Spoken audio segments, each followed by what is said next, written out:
Kalau saudara lihat gulungan kitab Yesaya yang dibaca oleh Yesus di dalam Lukas 4 ketika pertama kali Yesus mengajar, itu mengutip dari Septuaginta. Ya, ini nanti saudara juga bisa cek juga satu-satu. Semua kutipan perjanjian lama di dalam perjanjian baru berasal dari Septuaginta, bukan dari teks Masoret. Saudara bisa lihat di dalam video saya yang judulnya Nama Allah, itu saya lengkap, saya cerita ya beberapa contohnya. Nah, selama zaman Yesus mereka menggunakan Septuaginta. Nah, nanti saudara lihat juga di dalam video Nama Allah bahwa Yesus itu mengajar dalam bahasa Yunani. Para rasul zaman itu semua menggunakan bahasa Yunani. Ya. Ini saudara baru dengar, tapi saya kasih tahu bahwa Yesus mengajar dalam bahasa Yunani, bukan dalam bahasa Aram. Ya, dan ketika Yesus mengutipnya dari Alkitab yang berbahasa Yunani, yaitu Septuaginta. Nah, ini juga dituliskan oleh Dr. Nicole Roger, dia seorang doktor perjanjian baru. Ya, the New Testament use of the Old Testament Revelation and the Bible. Ya, itu saudara bisa cek itu. Nah, perjanjian baru sekarang. Tadi itu perjanjian lama ya. Kita tahu Targum dan Septuaginta. Tapi juga ada Torah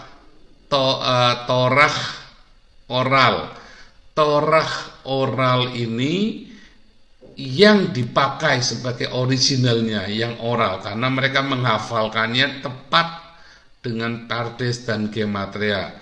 Kemudian ditulis dalam dua, Targum dan Septuaginta. Oke, Torah oral sebagai basicnya, kemudian mereka tuangkan dalam tulisan, yaitu Targum yang berbahasa Aram, Septuaginta yang dalam bahasa Yunani. Nah, sekarang kita masuk perjanjian baru. Perjanjian baru itu dikanon sejak abad pertama, ya, saat rasul terakhir yang mati yaitu Rasul Yohanes. Rasul Yohanes adalah satu-satunya rasul yang mencapai usia 90 tahun, ya, dan menyaksikan hancurnya Yerusalem. Ia juga dikenal sebagai pemimpin gereja-gereja di Asia Kecil, ya. Dan dia waktu Rasul Yohanes menuliskan surat kepada 7 jemaat di dalam Wahyu, saudara buka Wahyu 2, 3, dan 4, ya, dan itu menjadi sebuah pergerakan politik yang luar biasa, yaitu melawan pemerintah Roma dengan cinta kasih, tanpa pedang, tanpa senjata. Beda kan dengan Islam? Jadi Rasul Yohanes memimpin pergerakan politik melawan pemerintah Roma dengan cinta kasih. Dan akibatnya tahun 300, di awal tahun 300-an atau di akhir abad ketiga, hampir seluruh Roma sudah menjadi Kristen. Dan akhirnya Kaisar Roma Konstantin mau tidak mau menjadikan Kristen sebagai agama negara, ya. Nah, lihat di zaman ini, sebelum Konstantin menjadikan Kristen sebagai agama negara, maka para murid-muridnya Yohanes ini, mereka semua sudah punya kanon perjanjian baru, yaitu kumpulan dari surat-surat para rasul ini dikumpulkan sama mereka, ya. Dan surat-surat yang dimiliki ini tentu ada yang lain, yang palsu, yang sengaja dibuat untuk menghancurkan kekristenan. Nah, taunya dari mana? Itulah sebabnya dibuat namanya kanon. Kanon itu artinya tongkat pengukur. Nah, tentu dari kronologisnya yang jelas. Karena mereka semua sudah tahu kronologisnya itu. Mereka murid-murid dari para rasul langsung, ya.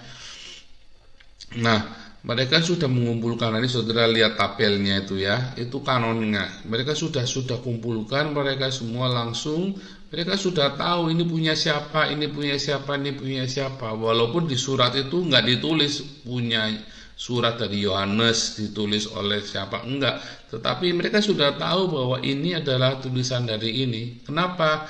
Karena mereka sendiri yang mengumpulkan dari guru-guru mereka, ya, surat-surat itu, yaitu siapa? Dari Yohanes, Petrus, dari Yakobus, dari Yudas, ya, dari Paulus. Mereka sendiri yang mengumpulkan surat-surat tersebut. Nah, kita lihat kanonnya itu, dan itu semua dalam bahasa Yunani, ya. Tidak ada perjanjian baru yang asli ditulis dalam bahasa Aram. Jadi saudara jangan percaya dengan gosip. Nah, tahun 325 Masehi Kristen jadi agama negara. Alkitab ditutup bagi dunia, hanya ditulis dalam bahasa Latin Vulgata oleh Jerome tahun 380. Jerome ini memulai menerjemahkan perjanjian lama dan perjanjian baru. Perjanjian lama diambil dari teks Masoret, sedangkan perjanjian baru diambil dari kodeks-kodeks yang telah terkumpulkan saat itu, serta minuskul-minuskul yang lain. Kodeks-kodeks ini merupakan salinan naskah dalam bahasa Yunani atau dalam bahasa aslinya. Dan naskah-naskah ini dibuat agar naskah-naskah yang lama yang sudah hampir hancur ini bisa terlestarikan. Nah, sementara semenjak penghancuran Bait Elohim di Yerusalem itu dihancurkan tahun 70 itu ya, orang Yahudi tetap menghafalkan Torah, tetap dihafalkan, tetapi mereka kemudian sadar mereka itu tersebar ke seluruh dunia dan mereka mulai menuliskannya dan mulai dirintis, yaitu berupa tadi selain Targum yang mereka miliki, mereka menulis ulang dalam sebuah Talmud, ya, Talmud Yerusalem dan Talmud Babilonia. Nah, kemudian sambil mereka menuliskan Talmud itu, mereka kemudian menuliskan juga Tanakh, yaitu Torah dan kitab para nabi, dari mulai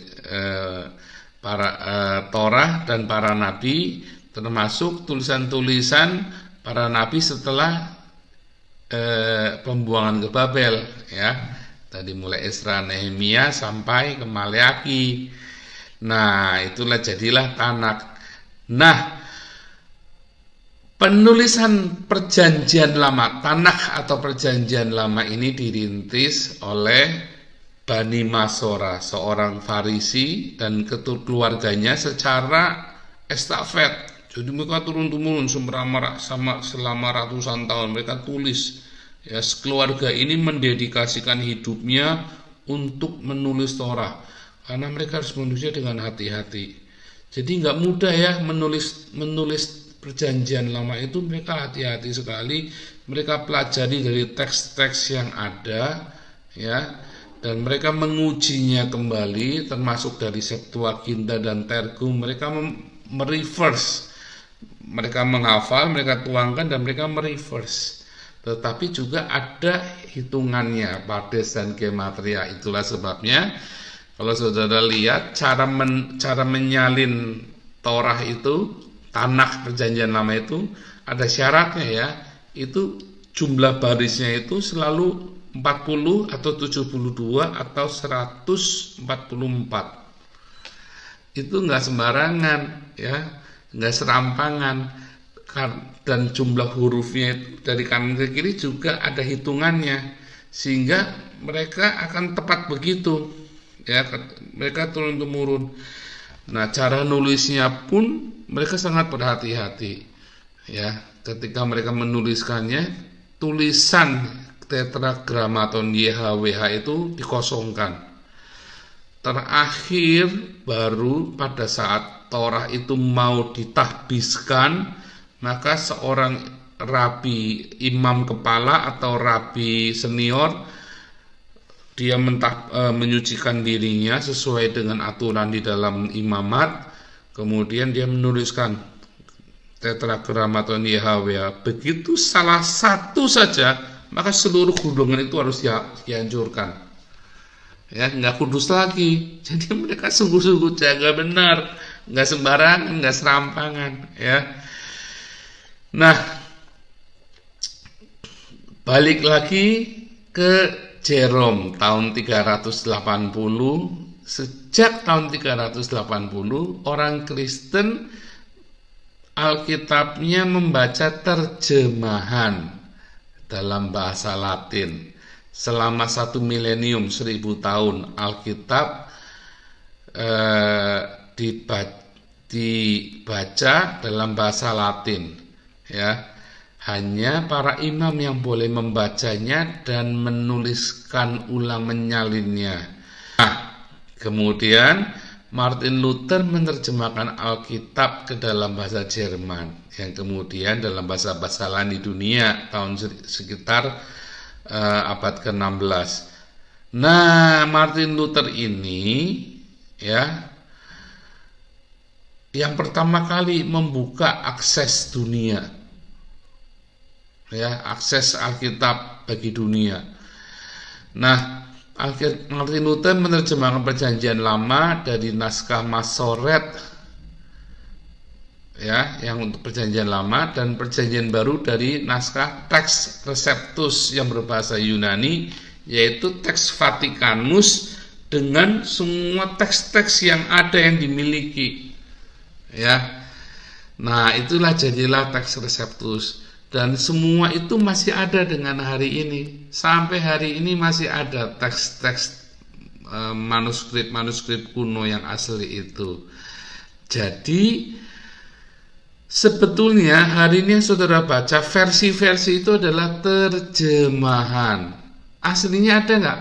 Ada. Saudara bisa lihat kopi dari aslinya itu, ya, untuk teks Vatikanus itu saudara bisa lihat dari vatikanus.org, atau saudara lihat dari biblehub.com teks Receptus itu, ya, ada teksnya itu.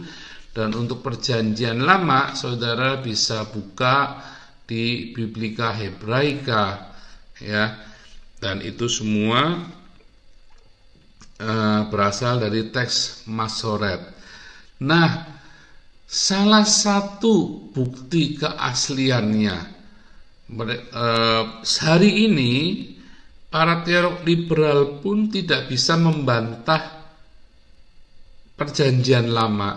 Ya, tidak ada yang bisa membantah keaslian Perjanjian Lama ketika ditemukannya semua salinan kitab suci di Gua Qumran.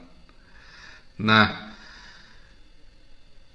ternyata semua salinan Perjanjian Lama yang ditemukan di Gua Qumran itu tidak berbeda dengan apa yang kita baca hari ini, yang kita miliki hari ini, keautentikannya. Kalau ada perbedaan itu hanya 1-2% dari total, itu karena teks itu hancur, ya, atau human error.